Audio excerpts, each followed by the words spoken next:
सुल्तानपुर एक सुंदर गांव था। सुल्तानपुर में एक सेठ अपनी बेटी के साथ रहता था। सेठ का नाम राजपाल था। सेठ की पुत्री शादी लायक हो चुकी थी। जिस बात के लिए सेठ चिंतित था, सेठ चाहता था कि उसका दामाद एक मेहनती ईमानदार व्यक्ति हो, ताकि जरूरत पड़ने पर वह सेठ का व्यापार देख सके। सेठ आसपास के सभी इलाकों में सबसे अमीर था। उसके पास काफी धन था। सेठ ने कई बार बड़े घरों में भी अपनी पुत्री की शादी की बात करनी चाहिए, किंतु हर बार उसे कामचोर या फिर मेहनत ना करने वाला लड़का ही मिला, जिस कारण हर बार सेठ को निराशा ही हाथ लगी। पुत्री न जाने तुम्हें एक अच्छा वर कब मिलेगा। पिताजी आप चिंता न करो, सब कुछ ठीक हो जाएगा। सेठ को दिन रात पुत्री के विवाह की ही चिंता होती है। तभी एक दिन सेठ को एक उपाय सूझता है। क्यों न मैं एक प्रतियोगिता स्थापित करूं, जिसमें एक शर्त रखता हूं, जो भी इस शर्त को पूरा करेगा, अपनी पुत्री का विवाह में उसी के साथ करूंगा। अगले दिन सेठ पूरे नगर में घोषणा करवा देता है। सुनो सुनो गांव वालों, सेठ राजपाल ने अपनी पुत्री के विवाह का एक प्रस्ताव रखा है, लेकिन इसमें शर्त रखी गई है, जो भी इस शर्त को पूरा करेगा उसी का विवाह राजपाल की पुत्री के साथ होगा। शर्त यह है कि सेठ उन सभी उम्मीदवारों को धन की एक पोटली देंगे जो उनकी पुत्री से विवाह करना चाहते हैं, किंतु उस आदमी को उस धन को जो राजपाल देंगे 1 साल के भीतर 4 गुना करना होगा, जिसमें एक हिस्सा सेठ खुद अपने पास रख लेगा, ताकि बाकी के 3 हिस्से सेठ उस लड़के को दे देगा जिसने यह कार्य पूर्ण किया होगा। किंतु अगर व्यक्ति इतना धन लेकर उसके 4 गुना नहीं कर पाया, तो सेठ उसकी सारी संपत्ति रख लेगा। इसलिए जो व्यक्ति यह जोखिम ले सकता है, वही इस प्रतियोगिता में शामिल हो। इच्छुक उम्मीदवार कल सेठ के घर आए।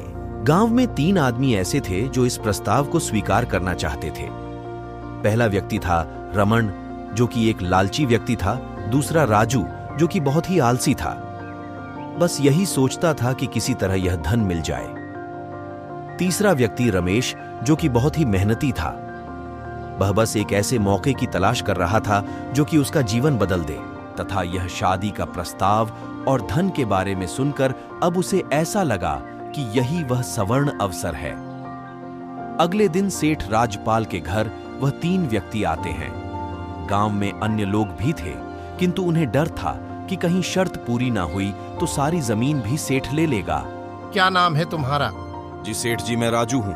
क्या तुम सच में मेरी पुत्री से शादी करना चाहते हो तथा तमाम शर्तें मंजूर करते हो?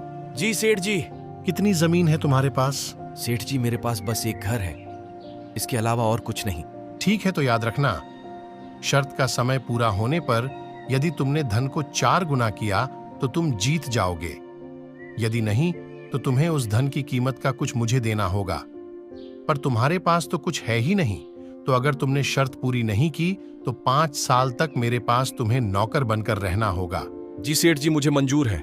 इसके बाद सेठ राजू को पैसे देकर वहां से भेज देता है। तुम्हारा नाम क्या है? जी मेरा नाम रमन है। तुम्हें विवाह की सारी शर्तें मंजूर हैं? जी सेठ जी। क्या तुम्हारे पास गिरवी रखने के लिए कुछ है? सेठ जी मेरे पास कुछ जमीन है। ठीक है, अगर उस जमीन की कीमत काफी नहीं हुई तो मैं तुम्हें भी कुछ सालों तक नौकर बनाकर रखूंगा। मंजूर है सेठ जी। सेठ रमन को भी धन दे देता है तथा उसे वहां से भेज देता है। तुम्हारा नाम क्या है? जी मेरा नाम रमेश है। तुम्हें सभी शर्तें मंजूर है? जी सेठ जी। ठीक है, अगर तुमने भी शर्त को पूरा नहीं किया तो मेरे पास 5 सालों तक नौकर बनकर रहना होगा। रमेश बात को मंजूरी देता है तथा धन प्राप्त करने के बाद वहां से चल देता है। न जाने अगले 1 वर्ष में यह कैसे शर्त को पूरी करते हैं। रमन, जो कि लालची व्यक्ति था, उसने सेठ से झूठ कहा था कि उसके पास जमीन है। असल में उसके पास कुछ भी नहीं होता। रमन को यकीन था कि इतना धन वह पूरे जीवन में कभी नहीं कमा सकता। इसलिए वह एक रात उस धन को लेकर कहीं दूर शहर भाग जाता है तथा कभी वापस नहीं लौटता। दूसरी तरफ राजू, जो आलसी आदमी था, उसने सेठ के उन पैसों के एक हिस्से से कुछ जमीन खेती के लिए खरीदी तथा बाकी दूसरे हिस्से उसने मौज की जिंदगी जीने के लिए रखा। खरीदी हुई जमीन उसने एक मजदूर के हवाले कर दी, देखो, ये सारी जमीन 1 साल तक तुम्हारे पास रहेगी। तुम्हें इस जमीन में अच्छे से खेती करनी है ताकि अच्छी खासी फसल यहाँ हो सके। जी मालिक, आप बेफिक्र रहें। पहले कुछ दिनों में तो वह मजदूर अच्छे से खेती करता, किंतु जब उसे पता चलता कि राजू वहां उस जमीन को देखने नहीं आ रहा है, तो उस मजदूर ने खेत में काम करना बंद कर दिया। राजू तो यहाँ आता नहीं है। इन खेतों को देखने के लिए वह बड़े आराम से खुद घर में सोया रहता है, और मैं यहाँ इतनी धूप में चल रहा हूँ। अब मैं भी आराम ही करता हूँ। राजू की तरह वह किसान भी पूरा दिन सोया रहता है, और जब कभी राजू जमीन की तरफ आने लगता तो फिर से खेत में काम करने का नाटक करता। कैसा चल रहा है काम? बहुत अच्छा मालिक। दूसरी तरफ रमेश उसे जो धन सेठ से मिला था, उसका उपयोग उसने अलग अलग तरीकों से किया। उसने उस धन के 3 हिस्से किए। एक हिस्सा खेतीबाड़ी के लिए खर्च किया, दूसरा हिस्सा लकड़ी के व्यापार में लगाया क्योंकि लकड़ी का दाम लगातार बढ़ रहा था, तथा तीसरा हिस्सा उचित मूल्य पर लोगों को धन देकर ब्याज देने में लगाया। वह अपना पूरा ध्यान इन तीनों कामों पर रखता था तथा जहां कहीं सुधार की जरूरत होती वहां सुधार करता। बस इस तरह 1 साल बीत गया। तभी सेठ उन तीनों को अपने घर बुलाता है, क्योंकि रमन पहले ही भाग गया होता है। इसलिए राजू तथा रमेश को ही सेठ के सामने पेश किया जाता।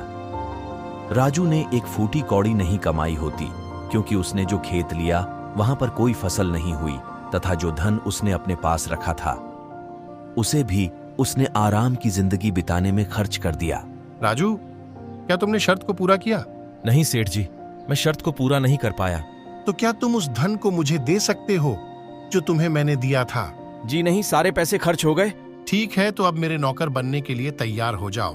सेठ राजू को अपने यहां नौकर रख लेता है। रमेश, क्या तुमने शर्त को पूरा किया? जी सेठ जी। कितना धन लाए हो? पूरे 5 गुना। वहां रमेश, तुमने तो कमाल ही कर दिया। 4 गुना की जगह तुमने इसे 5 गुना कर दिया।